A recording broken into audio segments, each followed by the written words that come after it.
नमस्कार साथियों। जैसा कि हमने कल के वीडियो में स्टेनोग्राफर का पेपर हल कर रहे थे, उसमें मैंने आपको बताया था कि 60 के आसपास क्वेश्चन रहने वाले थे। तो उसमें हमने 30 प्लस क्वेश्चन कर लिए थे और 30 जो हमारे रिमेनिंग रहते हैं, वो आज के इस वीडियो में करने वाले हैं। वही पेपर कोड हमारा रहने वाला है। लगभग हमने 50 के जो क्वेश्चन नंबर है ना, वहाँ तक क्वेश्चन करे थे। उससे आगे के क्वेश्चन अब हम देखने वाले हैं साथियों।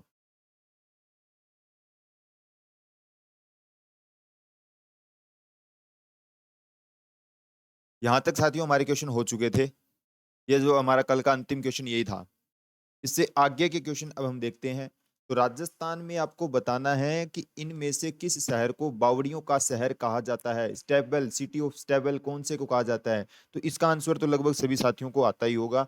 राइट आंसर क्या हो जाएगा? बूंदी। बूंदी को क्या है साथियों की बावड़ियों का शहर कहा जाता है। बूंदी को बावड़ियों का शहर कहा जाता है। जैसे घंटियों का शहर झालरापाटन को कहा जाता है ना, ये भी क्वेश्चन आया हुआ है। घंटियों का शहर, ये भी ध्यान रख लेना आप। घंटियों का शहर झालरापाटन झालावाड़।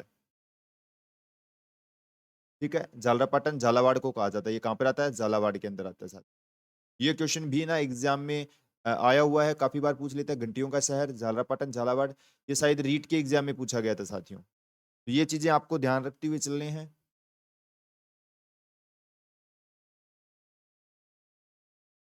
राजस्थान में ग्रीष्म उत्सव कहाँ मनाया जाता है? राजस्थान के अंदर ये आपसे पूछना चाहता है, ग्रीष्म उत्सव जो है वो कहाँ पर मनाया जाता है? तो साथियों इसके लिए जो राइट रहेगा, माउंट आबू के अंदर हम क्या है, ग्रीष्म उत्सव मनाते हैं। कहाँ पर?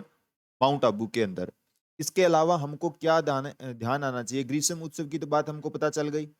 इसी प्रकार शरद उत्सव भी मनाया जाता है। शरद महोत्सव बोल दो आप। तो वो कहाँ पर मनाया जाता है? वो भी आपको ध्यान रखना है, माउंट आबू के अंदर। शरद बोल दे चाहे ग्रीष्म बोल दे, दोनों के दोनों आपके माउंट आबू के अंदर मनाए जाते हैं। राजस्थान में तिल पट्टी के लिए स्थान जाना जाता है। तिल पट्टी के लिए, तिल पट्टी के लिए राजस्थान के अंदर कौन सा स्थान है जो कि जाना जाता है? राइट क्या कर देंगे हम? बयावर। बयावर क्या है साथियों? तिल पट्टी के लिए जाना जाता है। तिल पट्टी के लिए कौन सा शहर है? बयावर जाना जाता है। कौन से लोक देवता को ऊंटों का देवता कहा जाता है? जैसा कि साथियों मैंने कल आपको बताया भी था। तो इनकी जो फड़ का वाचन किया जाता है, रावण हत्ता वाद्य यंत्र के साथ फड़ का वाचन किया जाता है। रावण हत्ता वाद्य यंत्र के साथ फड़ का वाचन, ऊंटों के देवता। तो ये हो जाएगा पाबू जी। क्या राइट हो जाएगा इसके लिए? पाबू जी को ऊंटों का देवता कहा जाता है साथियों। पंडित जसराज गायकी से संबंधित हैं। पंडित जसराज जी जो हैं कौन सी गायकी से संबंधित आते हैं साथियों? तो उसके लिए क्या राइट रह जाएगा हमारा? ख्याल। राइट क्या हो जाएगा? सी नंबर ऑप्शन बिल्कुल राइट हो जाएगा। जवाहर कला केंद्र राजस्थान में कहाँ पर स्थित है? यानी यहाँ पर बोल दो या कहाँ पर स्थित जवाहर कला केंद्र। साथियों इससे संबंधित है ना, मैंने आपके लिए एक शॉर्ट वीडियो बनाया था। लगभग वो आपसे 5 या 7 मिनट का वीडियो रहेगा, जिसमें जितने भी केंद्र राजस्थान में जो जयपुर में आते हैं, बीकानेर के अंदर आते हैं, जोधपुर के अंदर जो रहते हैं, तो उन सभी केंद्रों के बारे में मैंने आपको बताया था। उसका लिंक मैं आपको डिस्क्रिप्शन में और कमेंट में पिन कर डाल दूंगा। जितने भी केंद्र हैं वहां से मैंने आपको ये भी बोला था कि उनकी स्थापना कब हुई है। एक तो उनकी डेट मैंने आपको बता दी, स्थापना कब हुई है, और कहाँ पर आते हैं, ये सब चीजें आपको एक साथ बता दी है।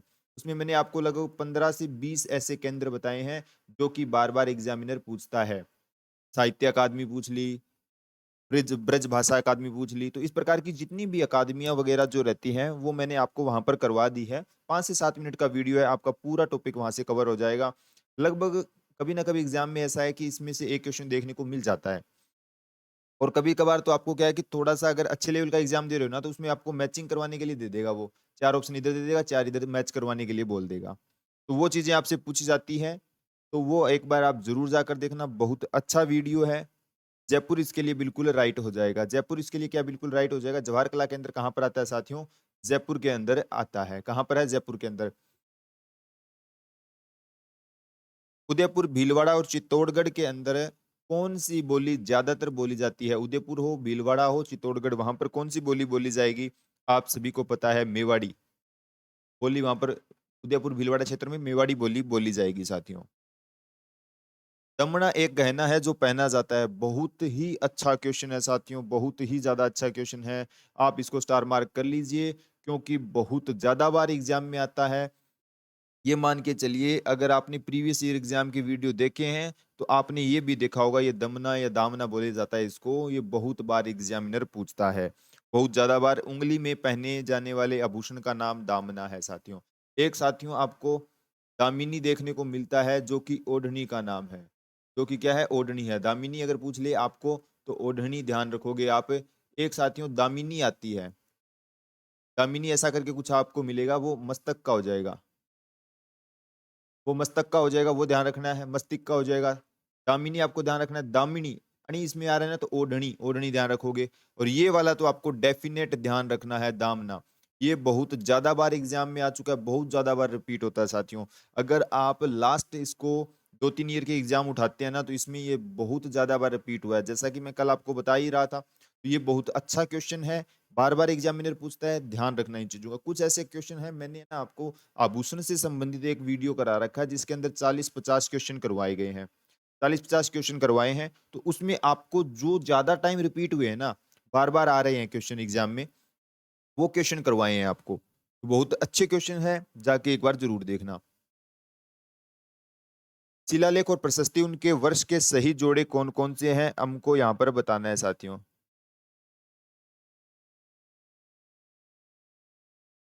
अचलेश्वर शिलालेख, ये देखिए यहाँ पर जैसा कि अचलेश्वर शिलालेख 1285 ईस्वी का आता है साथियों। ये बात इसने ठीक कही है। दिलवाड़ा शिलालेख 1216 ईस्वी का नहीं है। कुंभलगढ़ प्रशस्ति 1460 ईस्वी की है। कुंभलगढ़ प्रशस्ति आप सभी को ही पता है 1460 ईस्वी की। अचलेश्वर शिलालेख 1285 का, यानी ये वाला ठीक है, ये वाला ठीक है। 1 व 3 जहाँ पे होगा, बी नंबर ऑप्शन बिल्कुल राइट हो जाएगा साथियों। इसके लिए क्या हो जाएगा हमारा? बी नंबर ऑप्शन बिल्कुल राइट हो जाएगा। निम्न युद्धों को ध्यान में रखकर उनके सही काल अनुक्रम को बताइए। ये बात मैं आपको यहाँ पर बताना चाहूँगा साथियों, एग्ज़ामिनर ऐसा क्वेश्चन बार-बार पूछता है। मैंने आपको युद्ध भी एक साथ करवाए थे। अगर आप देखना चाहोगे तो जितने भी राजस्थान के अंदर इम्पोर्टेंट युद्ध हुए हैं, उनकी तिथि के साथ किन के मध्य हुए हैं, सब चीज़ें आपको एक साथ करवा रखी है। बहुत अच्छे से शॉर्ट नोट में। ये बिल्कुल जो वीडियो आपके लिए डाले जाते हैं ना 5-7 मिनट का वीडियो रहता है और उसमें सभी चीज़ें कवर हो जाती है। आप ना प्लेलिस्ट में जाकर देखें वहाँ पर। बहुत सी चीज़ें आपके लिए चैनल पर डाली गई हैं, तो उनको जाकर आप देखिए तब आपको पता चलेगा कि किस प्रकार की चीज़ें एग्ज़ामिनर पूछता है। 20 से 21 युद्ध करवाए गए होंगे आपको, तो वो बहुत अच्छे युद्ध हैं। एग्ज़ामिनर ऐसा है कि बार-बार आता है, ऐसा पूछ लेगा, युद्ध की डेट देकर पूछ लेगा, तो वो चीज़ें आपसे पूछी जाती है। तो आप सभी को पता है तराइन का दूसरा युद्ध 1192 ईस्वी के अंदर होता है, यानी एक पहले तो आ जाएगा 3 नंबर। उसके बाद अगर हम देखें तो 1527 ईस्वी में आपका खानवा का युद्ध होता है, तो यानी 2 नंबर। हल्दी घाटी का युद्ध आप सभी को पता है 1576 ईस्वी को होता है, तो यानी 3-2-1 बिल्कुल राइट हो जाएगा। अब आपको क्या करना है, वीडियो को पॉज़ करके एक बार रिवाइज़ करने का प्रयास करें कि तराइन का युद्ध किन-किन के मध्य हुआ, कौन विजय हुआ, फिर खानवा का याद करो, फिर हल्दी घाटी का एक बार ना वीडियो को पॉज़ करके अपने मन में रिवाइज़ एक लगेगा आपको और पूरे के पूरे युद्ध आपके रिवाइज़ हो जाएँगे। फिर भी अगर आपको लगता है तो आप है ना डिस्क्रिप्शन में वीडियो का लिंक मिल जाएगा। बहुत अच्छे-अच्छे वीडियो डाल रखे हैं। आज के कुछ ऐसे क्वेश्चन आपको मिले हैं यहाँ पर, उनमें मैं यही कहना चाहूँगा, आप सोच रहे होंगे कि क्या बता रहे हो? लेकिन मैं आपको ये कह रहा हूँ कि 20-21 युद्ध करवाए हैं, वो देखिए। उसके बाद जो मैंने आपके लिए केंद्र वाली वीडियो डाल रखी है 5-7 मिनट का, वो जाकर आप देखिए एक बार, चैनल पे जाइए, वहाँ पे बहुत सी अच्छी चीज़ें डाली गई हैं, कन्फ्यूजन फैक्ट से संबंधित चीज़ें डाली गई हैं, ताकि आपकी चीज़ें कवर हो सके। चित्तौड़गढ़ का विजय स्तंभ किसके द्वारा बनाया गया था? चित्तौड़गढ़ का विजय स्तंभ बनाया गया था राणा कुंभा के द्वारा। कौन बनाता है? राणा कुंभा जी बनाते हैं। कब बनाते हैं? सारंगपुर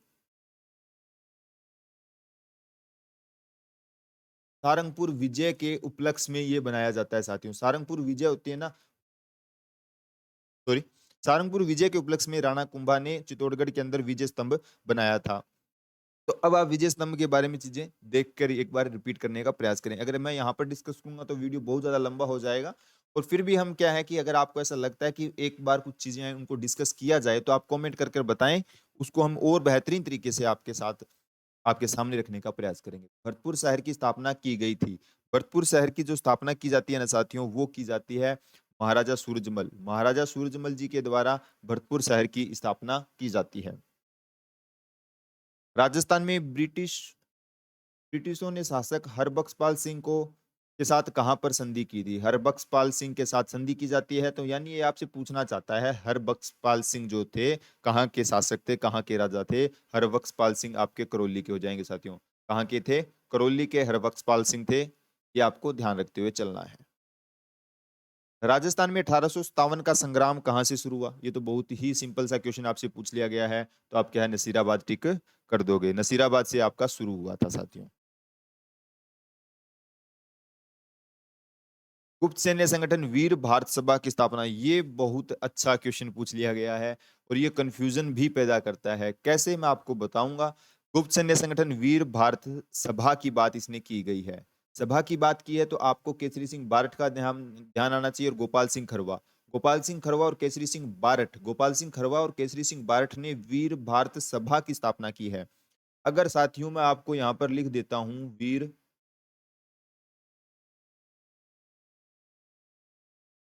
वीर भारत समाज की स्थापना कौन करता है, तो आपको यहाँ पर इसका जवाब देना चाहिए। वीर भारत समाज की स्थापना कौन करता है? जल्दी से वीडियो को पॉज करके कमेंट में टाइप कीजिए आप कौन करता है। तो यहाँ पर कौन करेगा साथियों? विजय सिंह पथिक।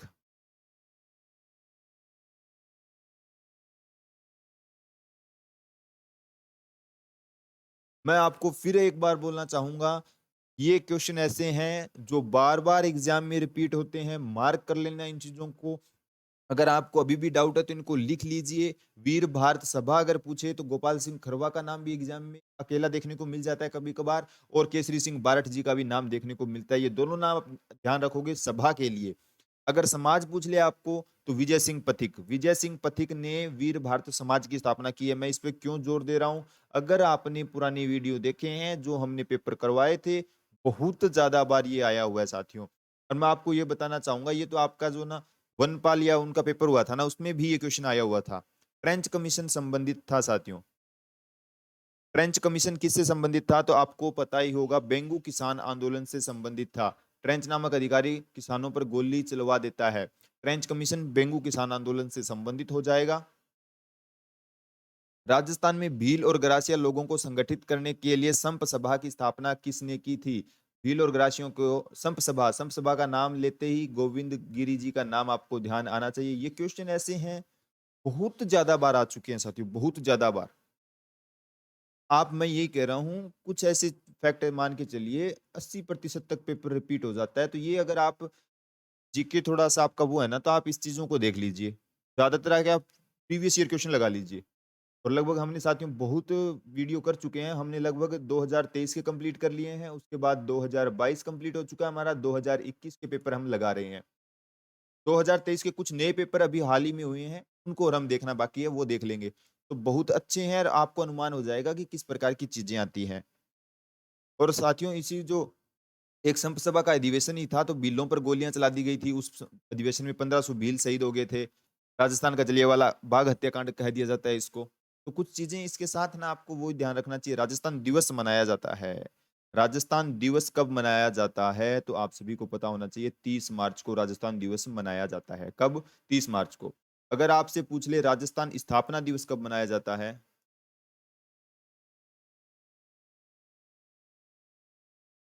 राजस्थान स्थापना दिवस पूछेगा तो 1 नवंबर को आप बोलोगे। क्यों? क्योंकि 1 नवंबर 1956 को अंतिम चरण, यानी राजस्थान का एकीकरण का अंतिम चरण हुआ और राजस्थान एकीकृत होकर एक राजस्थान अपने को देखने को सामने आया 1 नवंबर 1956 को। तो इसलिए राजस्थान स्थापना दिवस 1 नवंबर 1956, राजस्थान दिवस 30 मार्च को मनाया जाता है साथियों। ये चीजें आपको ध्यान रखनी है, कंफ्यूजन पैदा हो सकती है तो वो आपको नहीं करनी है। राजस्थान के निम्नलिखित प्रजामंडलों पर विचार करना है।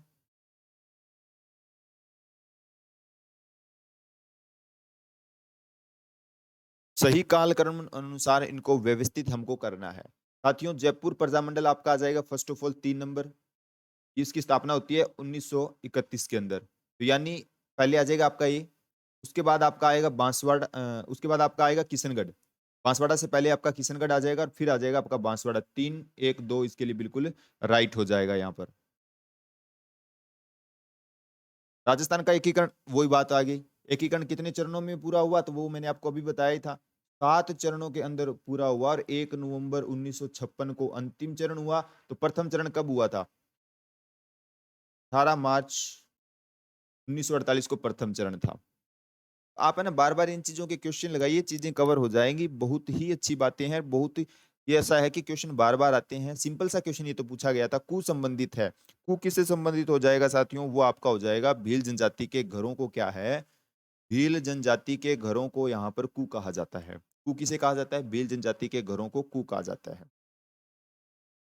देश में त्रिस्तरीय पंचायती राज प्रणाली को प्रारंभ करने वाला राजस्थान प्रथम राज्य था साथियों। कौन सा था? प्रथम राज्य था, यानी ए नंबर ऑप्शन यहाँ पर बिल्कुल राइट हो जाएगा। मुख्यमंत्री का 7 सूत्रीय कार्यक्रम संबंधित है नारी सशक्तिकरण से संबंधित हो जाएगा। डी नंबर ऑप्शन इस क्वेश्चन के लिए बिल्कुल राइट हो जाएगा।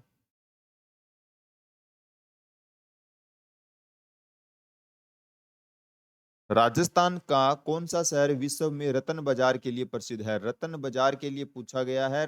राजस्थान का ऐसा शहर है जो कि विश्व में भी प्रसिद्ध है, तो आप क्या कर दोगे? जयपुर को टिक कर दोगे।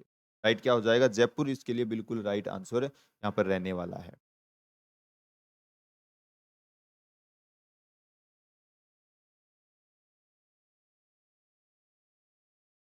आपको यहाँ पर पशु प्रजनन केंद्र दिए गए हैं, नस्ल दी गई है। डग डग जो है साथियों उसके लिए क्या आ जाएगा? मालवी। डग क्या है? मालवी, इसके यानी सी इसमें आ जाएगा। चंदन जो आएगा साथियों वो थार पारकर। चंदन क्या है? थार पारकर, यानी 20 में। और नोहर आपका आ जाएगा राठी के लिए। नोहर स्थान आता है हनुमानगढ़ के अंदर, इसके लिए आ जाएगा राठी, यानी सी बी ए वाला ऑप्शन आपका बिल्कुल यहाँ पर राइट हो जाएगा। शेखावटी ब्रिगेड का मुख्यालय कहाँ पर स्थित था? शेखावटी ब्रिगेड का मुख्यालय आपसे पूछा गया है, कहाँ पर था बताना है आपको। तो शेखावटी का नाम लेते ही आप क्या करोगे? झुंझुनू को टिक कर दोगे। झुंझुनू, झुंझुनू के अंदर शेखावटी ब्रिगेड का मुख्यालय था साथियों। यहाँ तक ही थे आज के हमारे क्वेश्चन। वीडियो आपको कैसा लगा? एक बार सभी साथियों के साथ आप इसे शेयर कर दीजिए। साथियों हम आपके लिए जल्द ही संपूर्ण इतिहास संपूर्ण इतिहास पर शॉर्ट नोट के माध्यम से आपको रिवाइज कराने का प्रयास करेंगे। उससे आपका लगभग 90% सिलेबस कवर हो जाएगा। 90%। वो 10% आप छोड़ भी दोगे तो कोई बात नहीं है। 90% आप ये कवर कर लो। आप फिर चीजों को देखना कैसे उस शॉर्ट नोट से आपके क्वेश्चन प्रीवियस ईयर के एग्जाम के भी अगर आप देख लोगे ना, तो आप देख लेना कवर हो जाएंगे। लगभग 90% क्वेश्चन आपके कवर हो जाएंगे वहां से। मतलब सिलेबस 90% सिलेबस कवर होने की बात यही है कि आपके एग्जाम में इतने क्वेश्चन कवर हो जाएंगे। आपको राजस्थान इतिहास में उसमें आपको जो भी उसमें कल्चर के संबंधित हो, चाहे वो हिस्ट्री के संबंधित क्वेश्चन हो, शॉर्ट नोट के माध्यम से आपके बिल्कुल कवर हो जाएंगे। प्रयास हम जल्दी कर रहे हैं आपके लिए वीडियो लेकर आने का। बहुत अच्छा वीडियो रहने वाला है। एक बार सभी साथियों के साथ शेयर कर दीजिए। धन्यवाद।